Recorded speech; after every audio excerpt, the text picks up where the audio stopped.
मंच पर बैठे हुए मान सम्मान और आदर के नेता साथियों, बंगाल के गांव देहात बाजार हाट से आए हुए किसान मजदूर नौजवान साथियों, पत्रकार मित्रों, भद्रजनों, आज इतिहास का बहुत बड़ा मौका है। देश संकट में है, किसान तबाह है, नौजवान जो है वो बर्बादी और निर्माण के लिए जीना चाहिए था, आज वो निराश और उदास है। दुकानदार जीएसटी के चलते व्यापार ठप है, नोटबंदी के चलते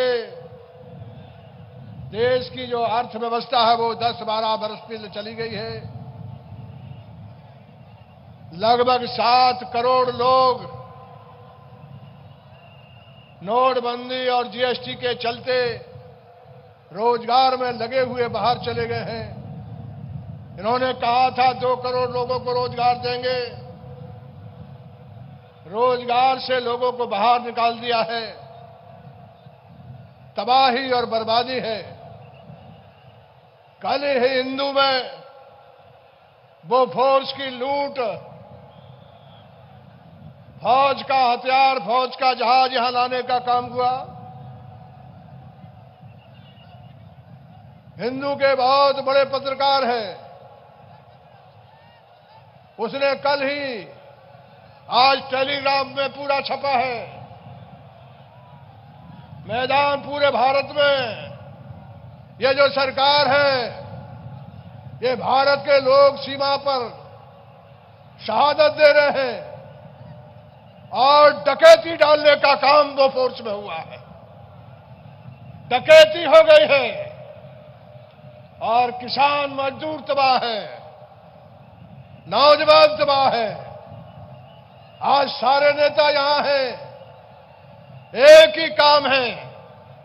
ममता जी से मैं कहना चाहता हूं, उनका अभिनंदन करना चाहता हूं। आज देश की पूरी आजादी, सारी कुर्बानी, सुभाष बाबू से लेकर भगत सिंह तक सबकी सब कुर्बानी मिटने वाली है।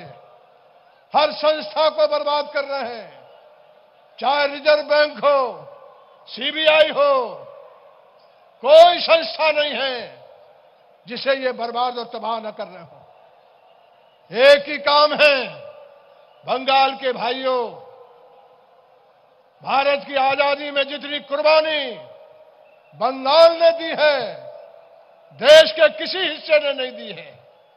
फिर देश पुकार रहा है आपको, फिर आपको देश आवाज दे रहा है। आपने आवाज का यहां से बड़े पैमाने पर पूरे भारत को ललकारने का काम कर दिया है। यकीन दिलाते हैं कि सरकार को 19 में गंगा में सरकाएंगे, बहाते बहाते बंगाल की खाड़ी में आपके सहारे बहाने का काम करेंगे। इसलिए ये सारे लोग, हम सब लोग यहां आए हुए हैं। मेरा आपसे यही कहना है, गोलबंद हो, इकट्ठे हो जाओ।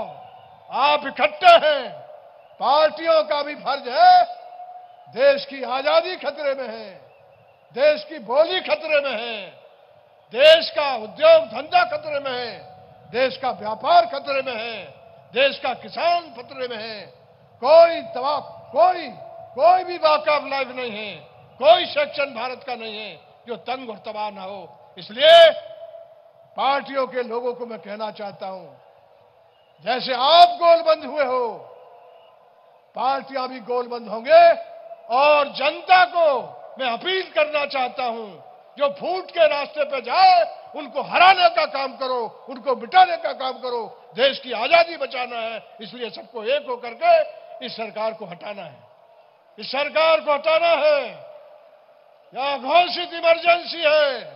दिखती थी तो लड़ते थे, आज दिखता नहीं है। यही निवेदन करके अपनी बात को मैं ममता जी को और सभी नेताओं को जो यहाँ है उनका अभिनंदन करता हूं। अपनी बात को यही समाप्त करता हूं। आपने बोफोर्स बोला, राफेल, माफ करना, मैं बोफोर्स बोला था। राफेल हिंदू में ए राम जो सबसे बड़ा पत्रकार इस देश का है, आज टेलीग्राफ में इनने डकैती डाली है, ये साबित होने वाला है। आगे आगे और इनकी डकैती का पोल खोलने वाला है। बहुत बहुत शुक्रिया, बहुत बहुत धन्यवाद। माफी चाहता हूं। Rafale Rafale Rafale. Shahrukh ji ने ठीक किया है। शाहरुख जी ने कभी कभी बोलने से हमारे मुख से निकाल जाता है कोई पुराना बात, लेकिन ठीक है, बोफोर्स नहीं, वो राफेल है।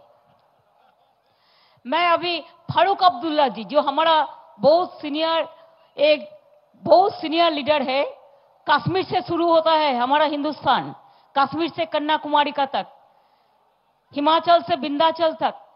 देखिए फारूक जी अभी भी कितना जोरदार से कैसा भाषण देते हैं और कैसा देशवासियों का साथ में रह के लड़ाई में भाग लेते हैं। हम लोग तो आभारी हो फारूक अब्दुल्ला जी, उमर अब्दुल्ला जी। उमर भी हमारा चीफ मिनिस्टर थे, उन्होंने भी मंच पे है बोले कि पिताजी है, पिताजी बोलेंगे। तो फारूक अब्दुल्ला जी को हम दावत देते हैं दो चार बात कहने के लिए। बहन ममता,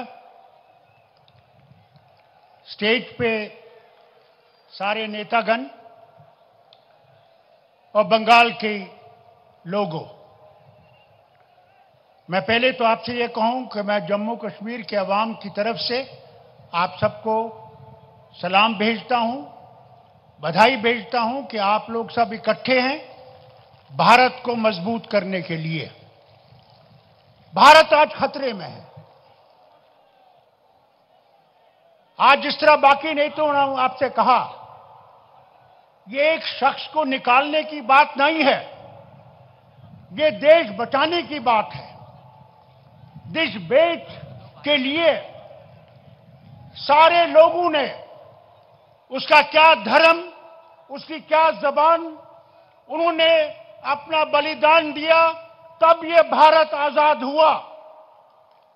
और आज 70 साल के बाद इस भारत को फिर से चुनौती आ रही है। यहां आज लोगों को बांटा जा रहा है, मुसलमान को अलग, हिंदू को अलग, सिख को अलग, बंगाली को अलग, हर एक को अलग अलग किया जा रहा है। अभी आपने सुना नॉर्थ ईस्ट से हमारे लोग आए थे, उनने सुना किस तरह आसाम में आग लगी हुई है, मणिपुर, नागालैंड, हर जगह आग लगाई जा रही है।